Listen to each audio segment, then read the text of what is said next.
Develop होने लग गया था। It's called scabies.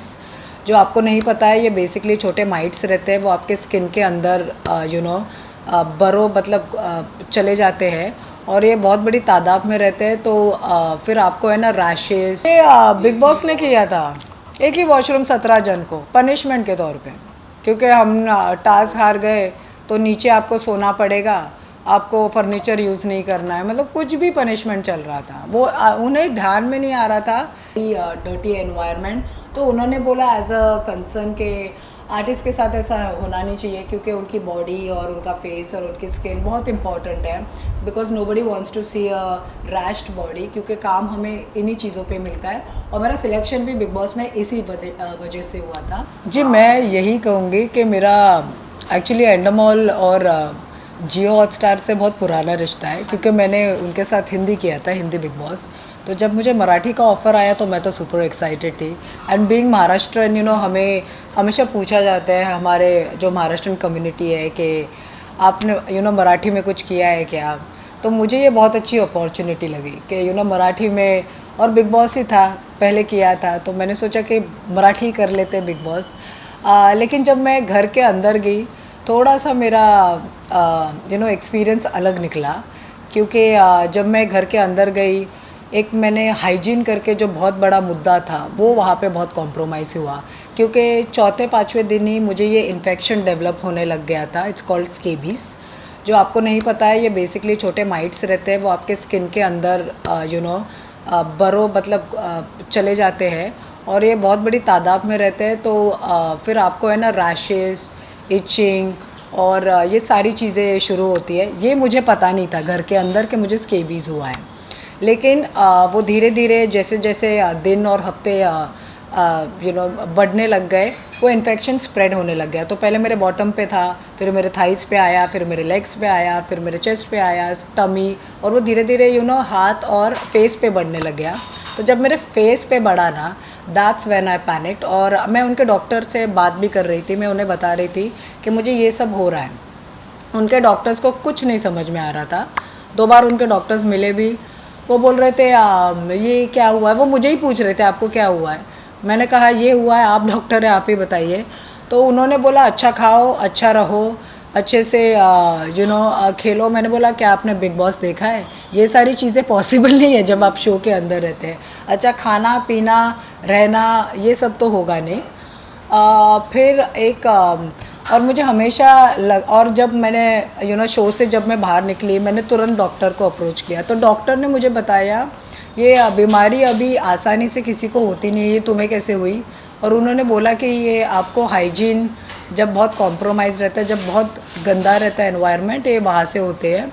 अगर आप बेडशीट यूज़ कर रहे हैं या आपने टॉवल यूज़ किए है या किसी के नैपकिन्स किसी ने आपका यूज़ कर लिया है, तो ये उनसे होता है, या तो किसी इंसान को घर के अंदर होगा, उससे भी आ सकता है। तो ये चीज़ें तो हुई। और अगर आपको पता है कि बिग बॉस मराठी का घर एक्चुअली हिंदी से आधा रहता है और हम 17 कंटेस्टेंट्स थे, तो वैसे भी वॉशरूम भी बहुत छोटा था। और इस बार की जो थीम थी ना, वो राशनिंग पे थी। तो हमें जब भी पनिशमेंट मिलता था, सब कुछ राशनिंग पे आता था। तो हमें खाने में कटौती होती थी, हमें नीचे सोने के लिए बोलते थे, बेडशीट से हमें बोलते थे कि हम 17 लोग थे, 17 हमें बेडशीट्स मिलते थे, 17 टॉवल और 17 नैपकिन, 17 टूथब्रश और 17 ये रेज़र, यही हमें मिला जितने भी मैं हफ्ते रही। और एक और चीज़ उस घर के अंदर मुझे लगता है ख़ास तौर पे आई थिंक वो लोग ने जो जो वहाँ पे चीज़ें थी, वहाँ उस घर में इतने बड़े बड़े चूहे थे, बिल्ली के साइज़ के। तो वो हमेशा हमारे खाने में जो भी ग्रोसरी आता था उसमें डांस करते रहते थे, हमें हमेशा चूहे इतने बड़े दिखते थे। और अगर आपको पता है कि वीकेंड का वार जब होता है, तो उसमें जब हिंदी का होता है तब सलमान खान जी हमेशा खाना भेजते हैं कंटेस्टेंट्स को। लेकिन यहाँ पे एंडमॉल प्रोडक्शन भेज रहा था, अनफॉर्चुनेटली वो जो खाना भेज रहे थे उसमें से कॉकरोचेस निकल रहे थे। तो वहाँ पे भी हाइजीन का बहुत बड़ा इशू हुआ था। सो मुझे समझ में नहीं आया कि ये प्रोडक्शन लो था कि क्या चीज़ें कहाँ पे मिस थी, लोग ध्यान नहीं दे रहे थे, या कहाँ पे हमें सिर्फ एक जानवरों की तरह अंदर डाल दिया था। लेकिन बहुत सारी चीज़ें ओवरलुक हुई। और पनिशमेंट के तौर पे तो मैंने आपको बताया, हमें 17 जन को एक ही वॉशरूम यूज़ करने को बोलते थे। और आपको पता है लड़का लड़की, ये बिग बॉस ने किया था, एक ही वॉशरूम 17 जन को पनिशमेंट के तौर पे। क्योंकि हम टास्क हार गए तो नीचे आपको सोना पड़ेगा, आपको फर्नीचर यूज़ नहीं करना है, मतलब कुछ भी पनिशमेंट चल रहा था। वो उन्हें ध्यान में नहीं आ रहा था कि हमें हाइजीन लेवल पे क्या क्या चीज़ें, जब वो हमें नीचे सोने को बोल रहे थे, हम जब नीचे सोते थे हमें बहुत बदबू आती थी। और जब हम फर्नीचर सरकाते थे ना, वहाँ पे प्रोडक्शन या इतने बड़े चूहे के वो ट्रैप लगाते थे, उन्हें पता था चूहे है अंदर। तो जब हम सरकाते थे तो 5-6 ऐसे मरे हुए रहते थे। हाँ, तो हम फिर वो कंटेस्टेंट्स तो वैसे भी माशाल्लाह थे, उन्हें डर नहीं लगता था, वो उठा के खुद ही फेंकते थे। सो 5-6 मरे हुए रहते थे, छिपकली मरे हुए रहती थी। तो ये सारी चीज़ें हुई। फिर मुझे तो डर आई थिंक चूहों से ही लग रहा था, क्योंकि वो ग्रोसरी में, फल में सब खाते रहते थे, डस्टबिन में हमेशा रहते थे, तो बहुत बेकार था। और वॉशरूम का भी मैं बताऊंगी, 17 जन जब यूज़ करते थे, जब बाहर का स्मोकिंग रूम बंद होता था तो बोलते थे वॉशरूम में ही स्मोकिंग करो, तो लोग वहीं पे खाना खाते थे, लिटर करते थे, स्मोक करते थे। कोई लोग तो चिकन और अंडे भी खा के छिलके उधर ही फेंक देते थे। ये वॉशरूम का हाल रहता था। So it was very very bad, it was highly compromise. कोई भी नहीं रहेगा। या इट वॉज लाइक, उन्हें लगता है कि इन्फेक्शन सीरियस चीज़ नहीं है, लेकिन ऐसी चीज़ें होती हैं। यस। सो आपने जैसे कि खानों की रितेश देशमुख जी और जी, वेरी गुड फ्रेंड, करेक्ट। आपने उन्हें कुछ कंप्लेन जी, मैंने रितेश के साथ हाँ, मैंने रितेश के साथ ग्रेट ग्रैंड मस्ती की थी। तो मैं रितेश को जानती थी और हम लोग टच में भी रहते थे। तो फिर I took it up to him. See, first of all मैं एक कंफर्ट वो भी था कि रितेश देशमुख होस्ट कर रहा है। एक वो भी कंफर्ट था। लेकिन अनफॉर्चुनेटली उनकी जो होस्टिंग थी वो कुछ मुझे समझ में ही नहीं आई, क्योंकि मैं जैसे रितेश देशमुख को जानती हूँ, वो शो पे बहुत अलग ही थे। वो जब उनका फर्स्ट एपिसोड ही आए थे, वो बहुत ही गुस्से में आए थे, सारे कंटेस्टेंट्स को चिल्ला रहे थे बिना वजह। क्यों चिल्लाया हमें नहीं पता। तो हम ऐसे थे कि ये अभी इन्हें क्या हुआ है। इनका कौन सा ऐसा रूप आ रहा है। तो जब हम उन्हें बोल रहे थे तो वो हमें बहुत डांटते रहते थे, मतलब वो एक कंफर्ट भी नहीं था बात करने का। वो फिर और वो हमें चिल्लाते रहते थे, हमें बोलते थे हम दरवाज़ा खोल देंगे, घर से निकाल देंगे, मीन्स यही चल रहा है।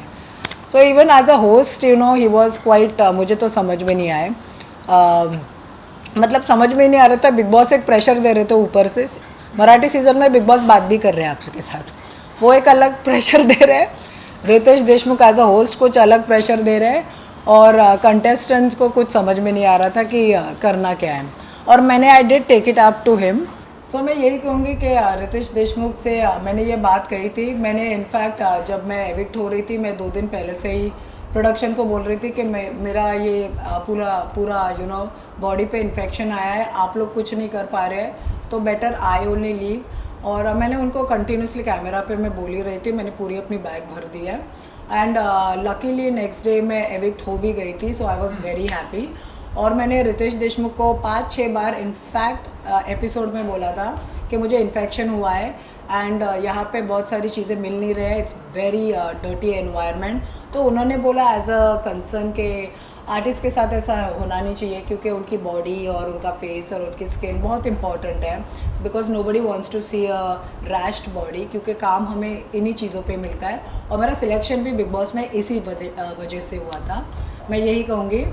और जब when I personally took it up to Ritesh Deshmukh, he had nothing to say, so that was pretty sad on Ritesh Deshmukh, क्योंकि being an artist he should help. क्योंकि मुझे पता है अगर मैं यही चीज़ सलमान खान को कहूँगी, कोई ना कोई एटलीस्ट कोई प्रतिक्रिया, कोई हेल्प नहीं, एटलीस्ट उनके नाम से तो चीज़ें हाँ लोग देखते हैं।